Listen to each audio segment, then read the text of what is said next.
Perfect. Hello. Good evening, everyone.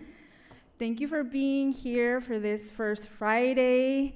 My name is Giovanna Aviles, and I am the curator of engagement here at Phoenix Art Museum. And tonight, it's my pleasure to introduce Gaines' multi-sensory work, Manifestos 3. The multimedia performance functions as a systematic transliteration of three revolutionary manifestos into musical notation.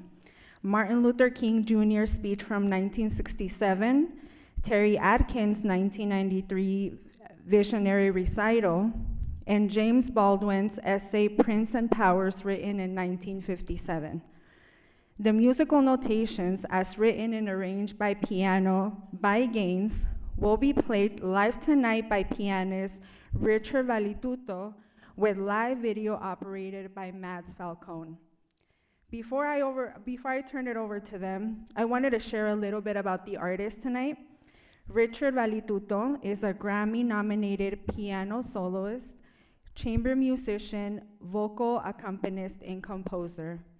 They have collaborated and performed with the Martha Graham Dance Company, Tiny Desk Concerts, PBS Great Performances, and the American Academy in Rome, among many others. Their current research and performance focuses on life and works of Julius Eastman. Matt Falcone is also a Grammy Award-nominated performer, producer, and curator building artistic community that challenges conventions. They are a founding member and co-director of Isaura String Quartet and Boss Witch Productions, both based in Los Angeles.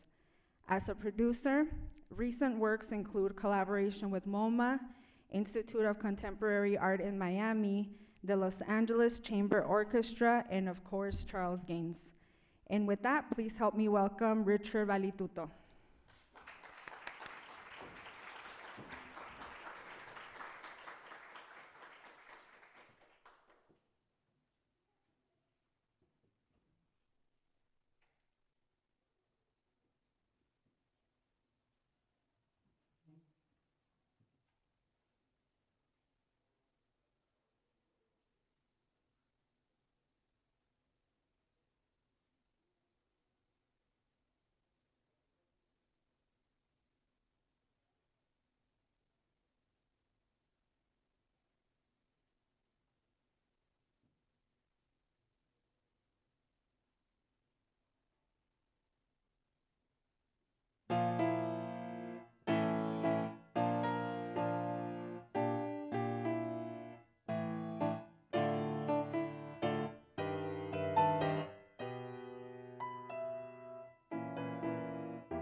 Can you hear me? Oh, can we give another round of applause to Richard Valituto and Matt Falcone, please?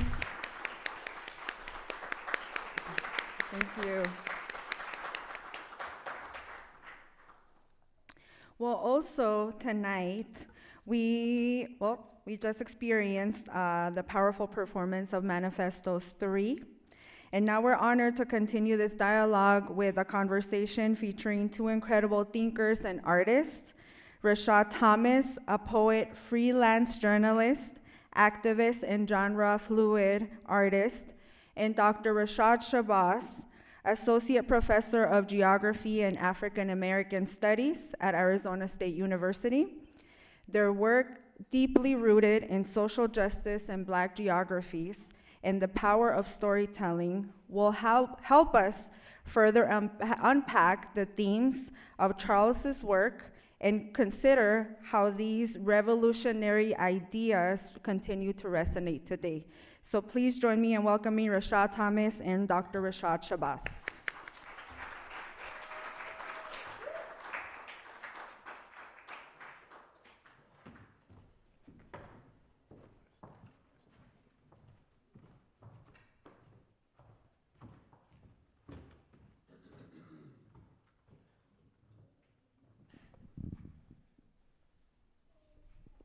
Rashad. Peace and blessings, everyone. Peace and blessings. Wonderful to be here with you. Yes, sir. I'm here and blessed. Thank you all for being here. Yeah. Woo! Applause. Go ahead. So we're gonna spend we're gonna try to spend maybe about 20 to 25 minutes having a conversation, and then we wanna open it up to maybe a few questions so that we can get a little bit of feedback. But we're going to, engage the incredible work of Charles Gaines. So Can I share a few poems that was I inspired? was about to say, why don't you go ahead and All right. get us started.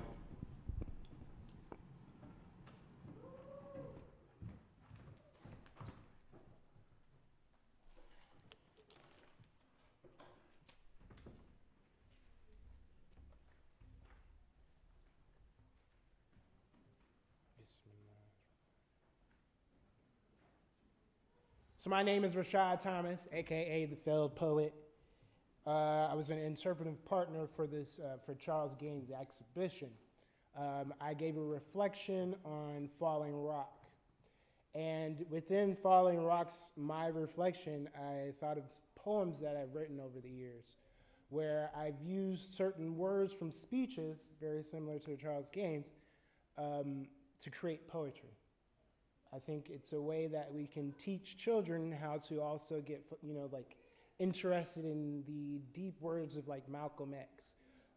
So this is an honor to see Blackness bring us all together. This first one is just naming off those, saying their names. Those who have passed, sacrificed their lives for us, or been fatally shot by law enforcement unjustly. Sean Bell, I.D.B. Wells, Michael Brown, Malcolm X, Sandra Bland, Walter Scott, Andre Lord, Dante Wright, Freddie Gray, Max Rowe, Jabby Lincoln, Corey Jones, Botham Jean, William Green, Stephen Clark, Corin Gaines, Bell Hook, Shanton Davis, Trayvon Martin, Kwame Nkrumah, Pretrice, Lumumba Gershon, Freeman, Alton Sterling, Harriet Tubman, Jalen Walker, Fred Hampton, George Jackson, Maurice Gordon, Terrence Kircher, Ronell Foster, France, Fanon, Killen, Lewis, Nat Turner, Donovan, Lewis, Huey, P. Newton, Iona, Jones, Tyree, Nichols, Paul Robeson, Denmark Vesey, Sonia, Massey, Stokely, Carmichael, Cornell Haynes, Jr., a.k.a. Nelly, Eric Garner, Damara Henry, Nikki Giovanni, Fannie Lou Hamer, Elijah Alamin, Gabriel Prosser, Jordan Davis, Patrick Lai, Oya, Thomas, Sankora, Philando, Castillo, Jonathan Farrell, John Cone, Train, CLR, James, John Crawford III, Claudia Jones, Shante Brodessa, K. Gurley, Rakia, Board, Laquana, McDonald, Tamir, Rice, Amadou Diablo.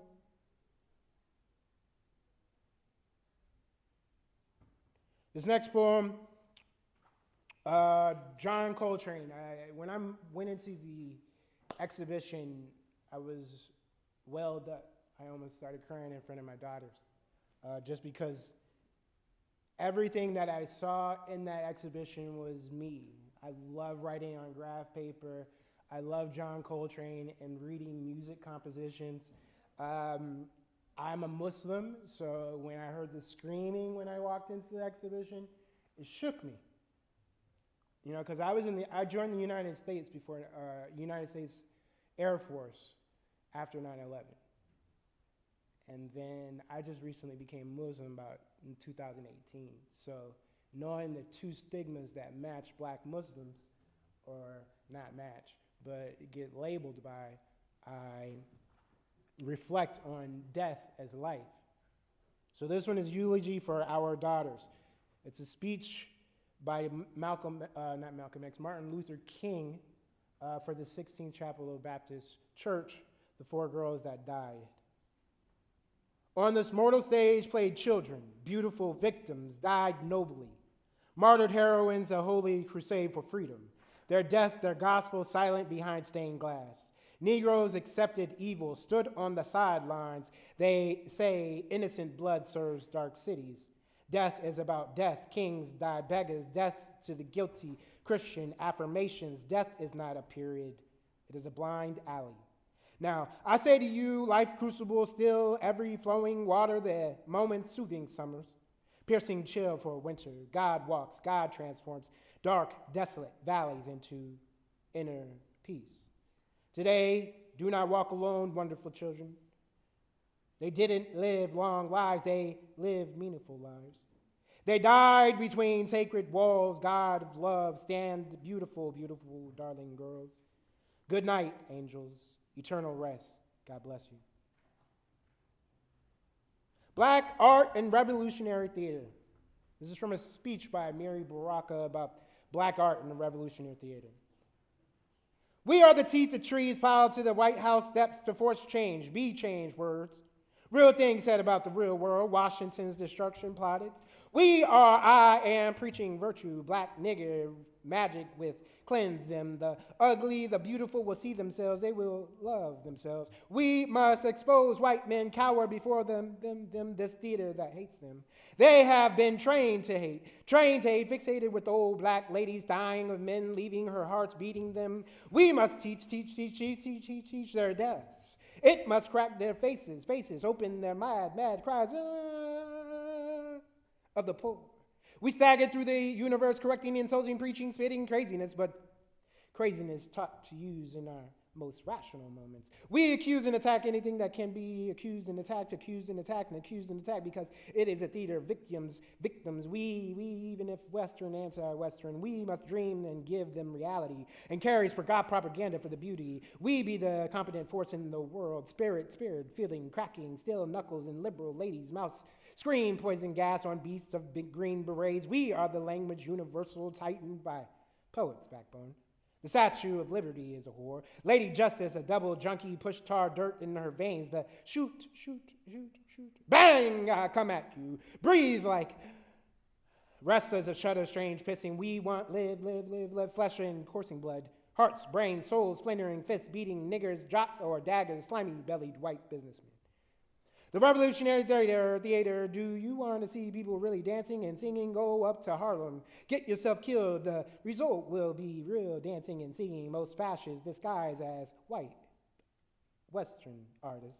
Don't need to be political, since usually they are complete sympathy with the most repressive social forces. Set fire and death to white as the revolutionary theater looks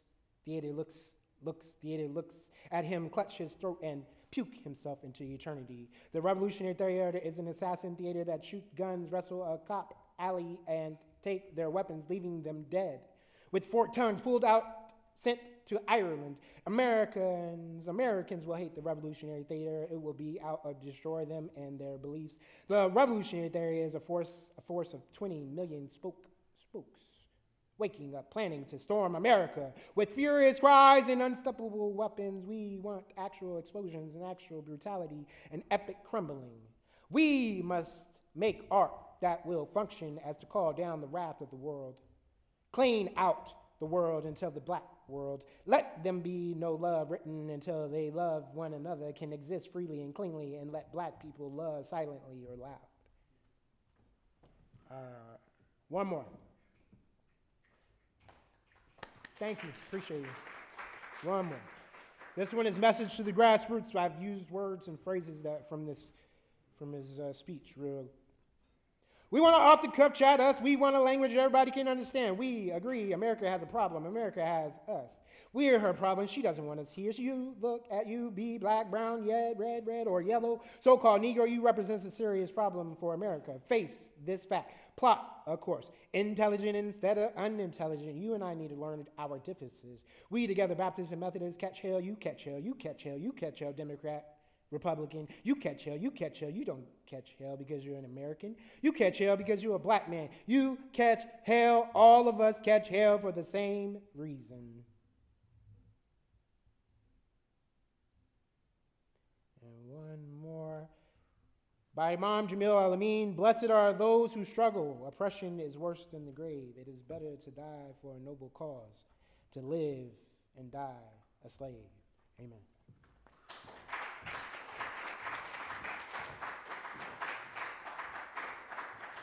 Thank you, Rashad. Thank you, Rashad. So we're let's talk. Let's begin with your pieces of poetry. You know, I think a good conversation is one that is constituted around a little bit of tension. You know, like if this is just an A-man corner, you know, it's just two people cycling through the same thing. So what I'm going to do is instead of play devil's advocate, I'm going to say. I really felt all of the poetry. I really get the context in which it comes from, and I want to use that as my jumping off point to sort of create a little bit of space between where you're at and where I'm at. One of the things that I find really powerful about Charles's work, did everybody get a chance to see a little bit of the exhibition? Did most people walk through? Hands, y'all been in class. Y'all know how this works. Okay, for you all who didn't, you know, you four ladies back there, you back there, you all should listen to this. Okay, listen to this, and those of you who have been, obviously, you know, and sort of take this into the exhibition as you leave. One of the things that I find really most interesting about Charles's work is that his work is really coming out of a particular tradition. It's informed by a set of politics and ideas. And for me, the tradition, you know, is one of trying to engage in the world around us and use that world around us as a mechanism by which we understand ourselves and give expression to it. And that tradition finds resonance in a cultural practice that you and I are very much tied to, and others, and that is hip hop. Now, let me quickly say something about hip hop. Hip hop is not a metaphor for rap music. I know Siri tells you that, and I know Apple Music tells you that, and I know all of the music streaming people say, oh, you should listen to hip hop. You don't listen to hip hop. You live in it. You can listen to rap music, but you cannot listen to hip hop because it's a much more expansive culture. And hip hop, which comes out of the South Bronx, it sort of emerges around 1973. It's about these poor people, you know, poor black people, poor Latinos in the South Bronx who are using the material reality around them to give expression to themselves. And what they're using, you know, spray paint bottles, they're using dilapidated buildings, they're using all of these things. And that material reality around them, the trains that they painted on, the parks that they partied in, the abandoned buildings that they used as a way of gathering and producing art, all of those things were they were the materials around them. And they took that and they turned it into the most powerful youth culture the world has ever seen. You know, even if you don't see yourselves as part of hip hop culture, I bet half the people in this room listen to rap music because it's popular culture. My point is that what I find really powerful about Charles's work is he's really giving expression to a kind of lived experience, and that lived experience is a black man born and raised in the Jim Crow South in South Carolina, moving, you know, up north to the sort of northern Jim Crow of industrial segregation in Newark, New Jersey, living through that, moving into the art world in the early 1970s against the backdrop of the Black arts movement and the birth of hip hop, which sort of, you know, starts around 1973. and facing all of the forms of racism that he has to deal with as an artist. And what I see in his work is he is taking the material culture around him, the material reality around him, you know, trees, pieces of wood, metal, so on and so forth. And he is arranging them in such a way to provide a kind of narrative, to tell a story, but it's a story infused by a lived reality of being black in the South, being black in New Jersey, dealing with the racism of the art world, and trying to join it and be a part of it, right? And he's creating these fascinating, interesting pieces of conceptual art that are infused with that. They're all infused with that lived reality. They're all infused with that experience of living in the Jim Crow South. They're all infused with that. But here's the thing that makes them really powerful, and this is where, you know, I'm gonna create a little tension, because, you know, like, tension is kind of cool. This is where I see, you know, maybe the tension between some of your poetic pieces and how I see Charles. Rather than Charles doing what, you know, Gordon Parks does, or Kara Walker, or Kehinde Wiley, which is to represent blackness in very explicit ways. Has anybody ever seen Sugar Baby? You know what Sugar Baby looks like? The giant piece of sugar that was created in Brooklyn, and it's an Aunt Jemima connected to a Sphinx, right? You know who Kehinde Wiley is? He's kind of going through some stuff right now. You know who Kehinde Wiley is? There's a piece upstairs on the second floor. You know, these giant, these amazing pictures of black men being shown in Renaissance art depictions, right? Gordon Parks, you know, the great photographer Gordon Parks, right? All of those, these are beautiful aesthetic pieces. They obviously come out of a very particular kind of tradition, right, that Charles is a part of. But the main difference between them is that one is embodied. Kehinde Wiley, these, you know, 12-foot, you know, machinations of black men. Kara Walker, an enormous, you know, Aunt Jemima head with a Sphinx body. The beautiful poetry, the beautiful photography of Gordon Parks, right? These are embodied representations of black people, and you can't get around it, right? And you might be able to say, that Kehinde Wiley piece is beautiful, like, damn, look at that, all right?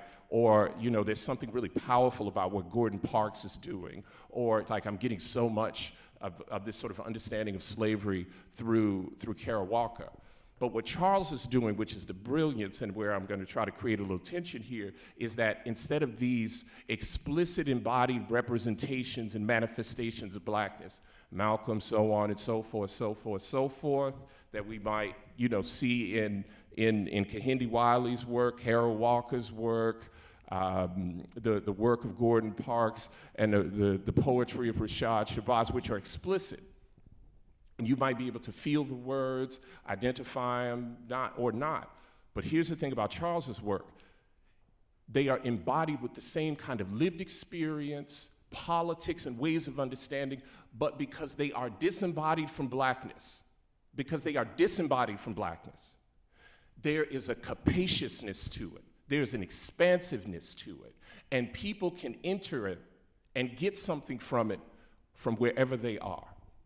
Right? So one does not have to have a relationship with Malcolm. You don't even know who he is, right? But the way in which you might hear manifestos, or the way in which you might see the cottonwood trees, which are embodied in that same politic, that come out of that same history, right, does something, I think, really unique. And in this moment, in this political moment, when, you know, we got this dude in the White House who's doing what he's doing, and we have this sort of, you know, political reality, and we have this deep and profound backlash against, you know, DEI and, you know, Black History Month, and, you know, just a whole mess of things. Charles's work, I think, is incredibly resonant in this moment, because it provides us with a way of engaging with the politics of race, of class, and of general, of difference, but it's open and wide enough to allow for people to enter it from where they are at. And this is always the problem with the sort of ideological, right? This is always the problem with the ideological, because you might be able to get a couple cats in the room on your team, but you're just not gonna get everybody. That's just the way in which ideology works, right? It's flexible. People are gonna enter it where they are, right? And then if we start to set up, sort of litmus tests about, who's right, who's wrong, that creates these problems. My point is this. What Charles might offer us as an artist is not only a way to see art in these sort of non-subjective ways through systems, but we might also want to turn that into a framework for understanding things like politics and history. Because rather than, you and I having the same ideological position, and me trying to get you on my team and you trying to get on mine, maybe instead what we can say is this. Maybe we can say, well, how do we create a way of dealing with this problem, understanding this thing that allows us to enter it from wherever we are at and deal with it from there, rather than me trying to convince you and you trying to convince me. And this is what Charles's work does, I think. It's so powerful, right? It's open, it's flexible, it's malleable, it is deeply democratic, and it is intellectual. Charles sat here on Wednesday and he said this. One of the reasons I moved away from the subjective as an artist is because feelings can get in the way of thinking. And I just love that, especially as a scholar. And so, yes, we all have feelings, but his work provides a way for us to begin to think about our realities and to use that as a platform to actually engage with each other, not in hostility, not out of fear, not out of anger, and not in some ideological determined way that says you must believe this or understand this or that, but instead, as my queer brothers and sisters would say, he allows you to come as you are. And that, for me, is what is both profound and really revelatory about Charles's work. All right, so I didn't riff for like 8 minutes, 7 to 8 minutes. Rashad.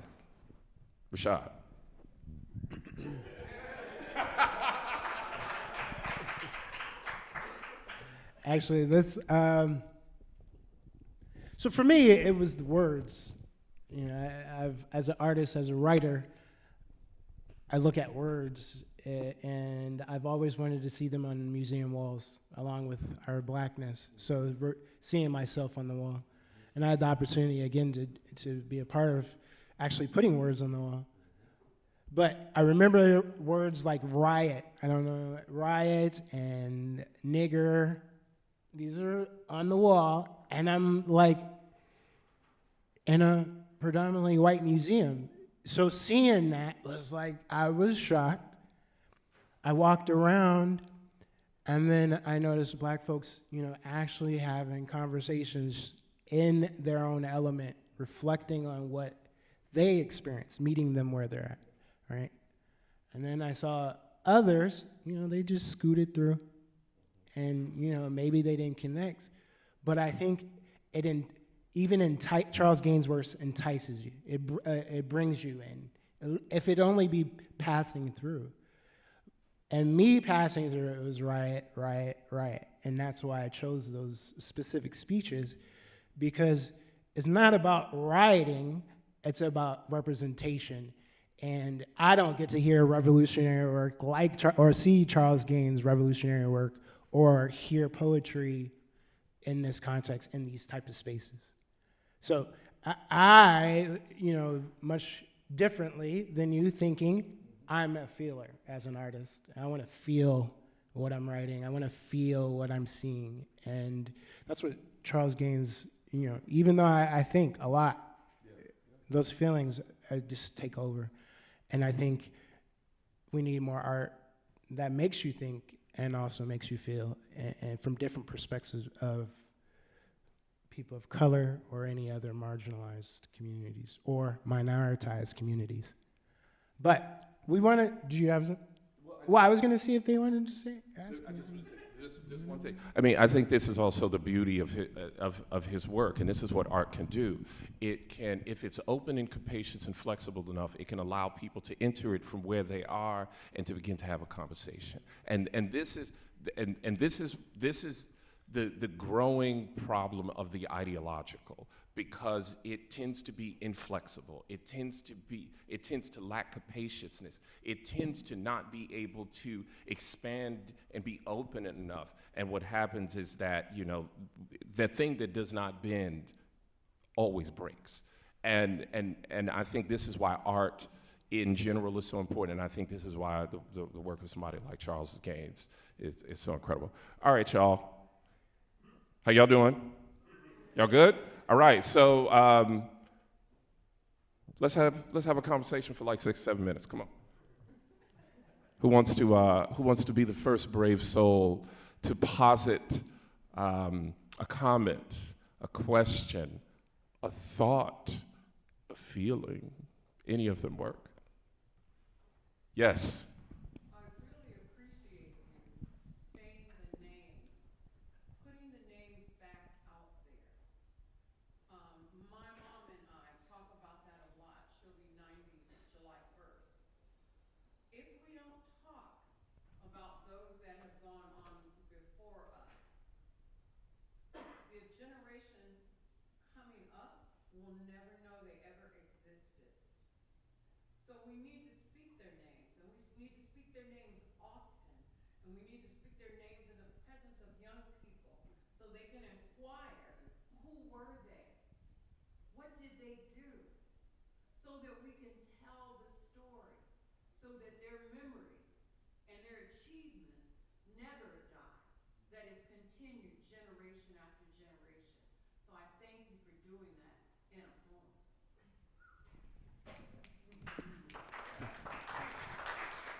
You're welcome. No, it's important to me. I think as a ritual in most black spaces, we call those names, right? And we always say ashe, right? Or amen, and agreement. And I agree, we need to constantly say those names in honor of their sacrifices and those who died for what we're here for, living and still carrying that baton for the struggle of freedom. Other questions, comments? Yes, in the back. I was curious, you talked about the importance of just having these conversations in general and what that looks like to have that back and forth with anyone. What does it look like to maneuver around someone if you're talking with them and there's a discomfort with what it is that you're talking about? So like facing, for example, like your experience as a black person, and you're talking with someone who doesn't understand it, and right away kind of finds that they don't want to talk about it, or the truth behind what it is that you're experiencing or that people have experienced and the history of that. What does it look like to kind of will them back into the conversation without them trying to detract or move away from it? Well, I'm going to use Charles's work as a framework in the way in which I've been talking about it.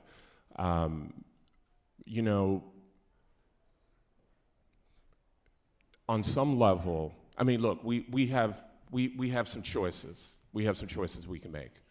One choice is to say, if that feeling of discomfort, we can do something with it. We can try to get that person to align with where we are so that we feel better. Okay? That's one. We can leave. That's two. That's another thing we can do.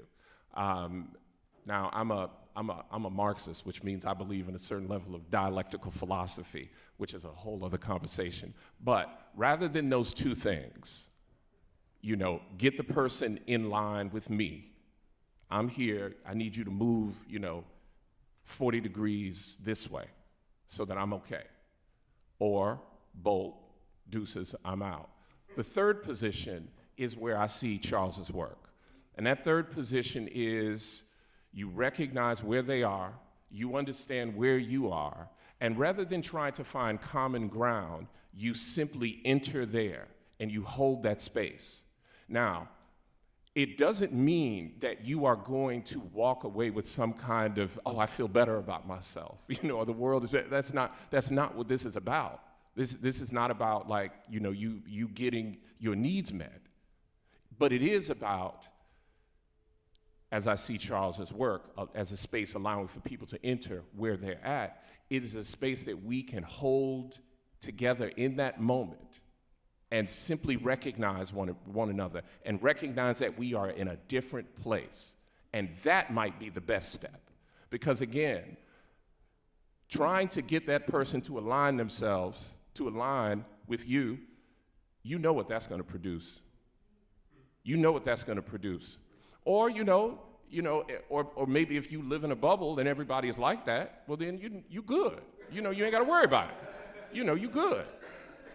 And you can be like, oh, this shit, no. I'm not, I'm this. You can do that. Neither one of them is productive. They might make you feel good to bolt or to get them to align, but for me, neither is productive. The synthesis of the two, the third position, between the two poles, is you hold that space. You simply hold it. And again, this is what I think manifestos and, cottonwood trees and Charles' work does. One more question or comment? Let's do it, one more.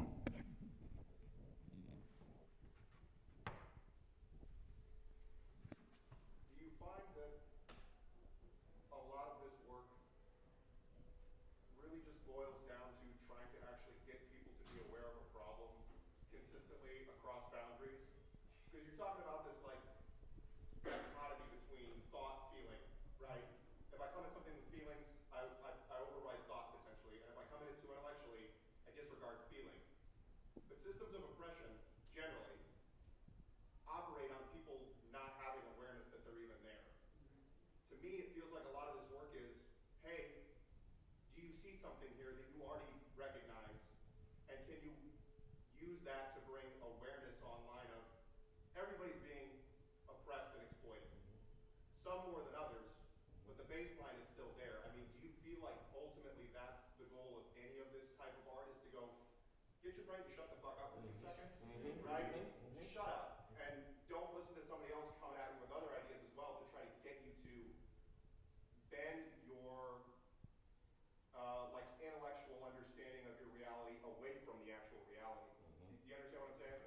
Do you feel like that's the purpose of this type of art, as opposed to trying to put it on a poster and say, we're all being screwed.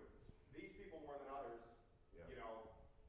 but don't connect with them because, you're being less screwed. Do you know what I mean? Yeah. I mean, do you feel like that's what this does?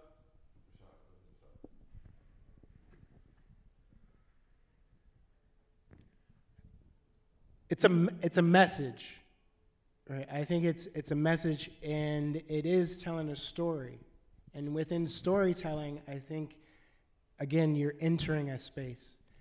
And when you listen to stories, in most cases, you can't debate somebody's experience, right? So you're not going to go back and forth. You're going to come in it, hopefully listening, which we need to do more of, right?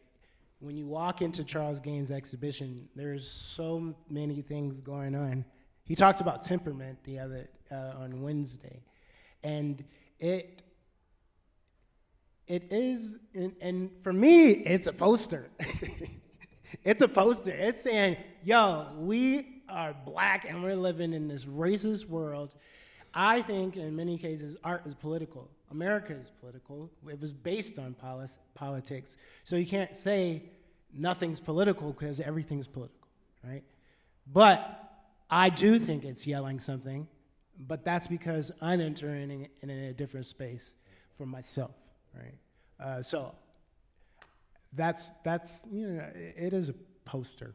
It's yelling something for me, and it feels good to see it. Like it's some sort of it's cathartic walking through there. It's like I can breathe. It might not be that for so many other people. I think it can be a poster, but here's the difference. I think it can be a poster for a lot of people who are different, and that's what matters for me, really for me. So,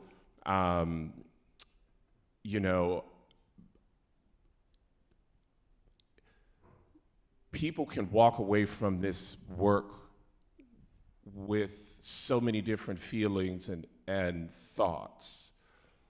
So I do not see Charles's work as that of a pamphleteer. The pamphleteer is saying something very explicit. The 99 Theses. I don't see Charles's work as a pamphleteer.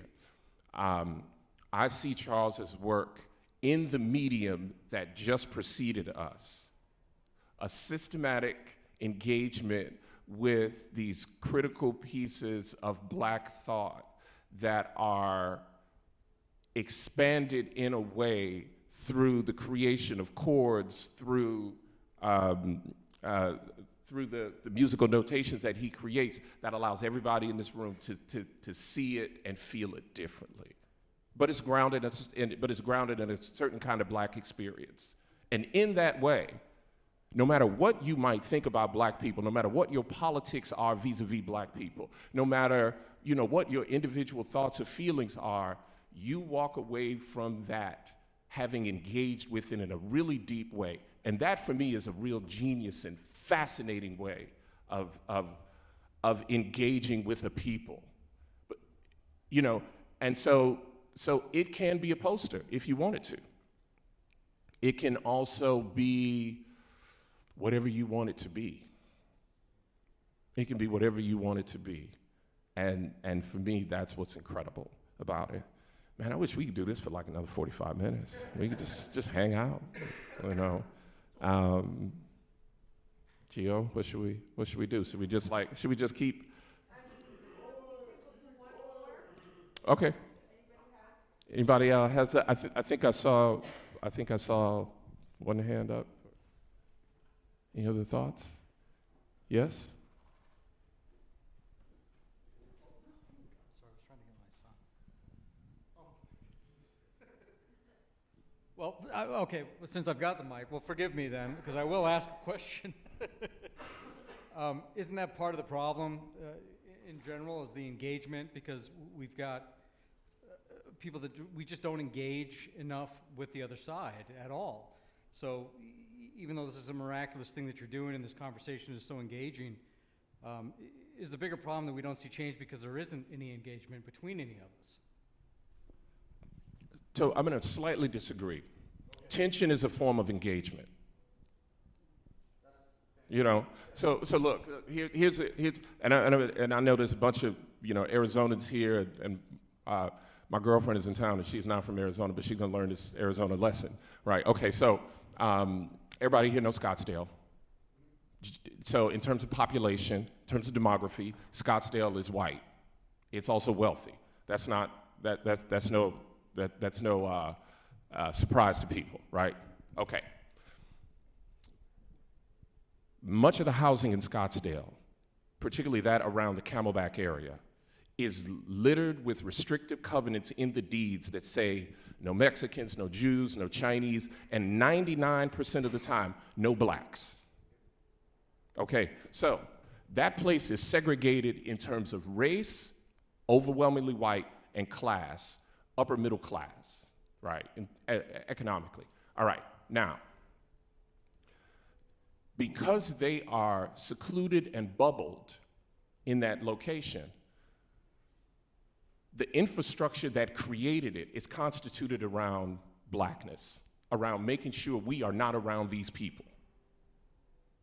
And in doing that, they create a relationship with the very people they're trying to get away from. If you have a roommate or a partner or a friend and y'all argue and y'all stop talking for a minute, it's not that you have walked away from each other unless you sort of like forever sever things. The tension between you is bonding you together.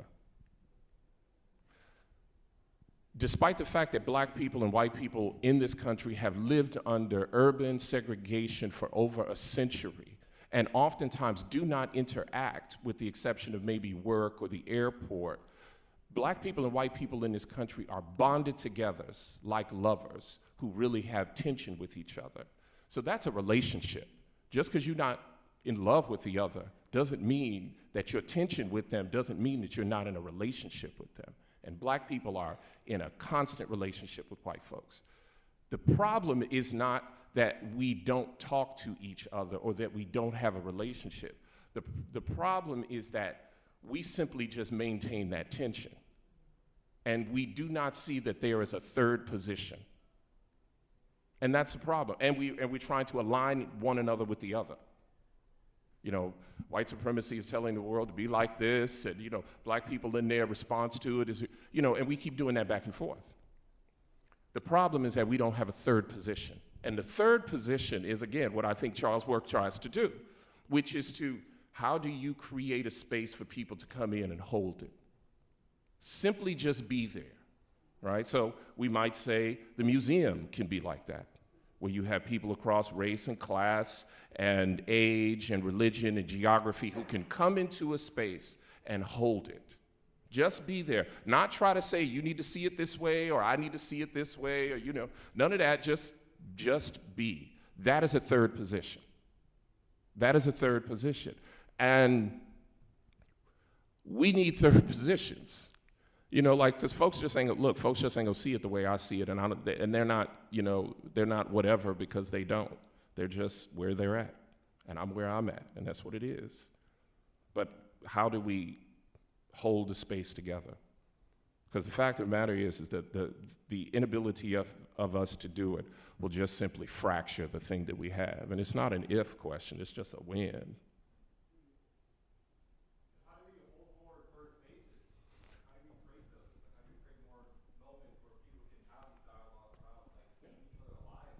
I mean, that's what hip-hop is, right? It's the most powerful youth culture in the world. There's not a continent on the planet where hip-hop isn't resonant. It is the young people's way of engaging. It is multiracial, it is multilingual, it is multi-generational, it moves across class. It is the most flexible, open form of youth culture that the planet has ever seen. And it came out of the gutter. It came out of the gutter. The South Bronx.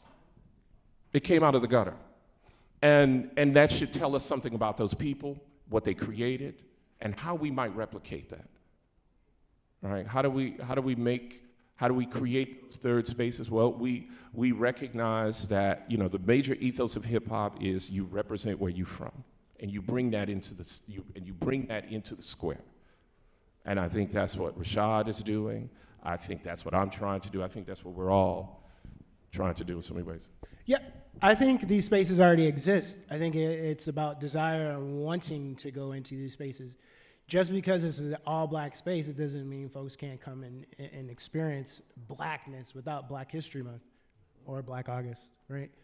These spaces exist, but you have to be willing to feel uncomfortable, because with discomfort comes thought and feeling, right? And then there's a reflection on how you want to maybe change your behavior or stay the same, but that's your choice. I'm somebody that creates poetry for tension, because I used to go into white spaces because I wanted to integrate those spaces, disrupt those spaces. But as Black folks, we have to choose our battles, because in these spaces, there's a lot of trauma. So I read a couple poems very similar to like the ones I shared in Tucson. And everybody afterwards were like, oh, that's beautiful, except this one old man. He came up and he said, I want to give you a hug, but you just seem like just such an angry Black man. Exactly. I had one of my friends.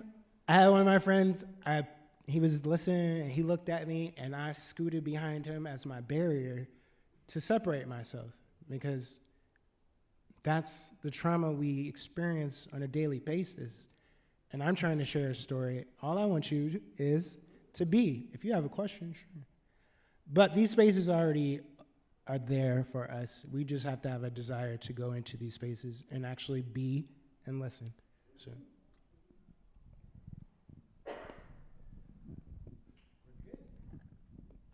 Y'all.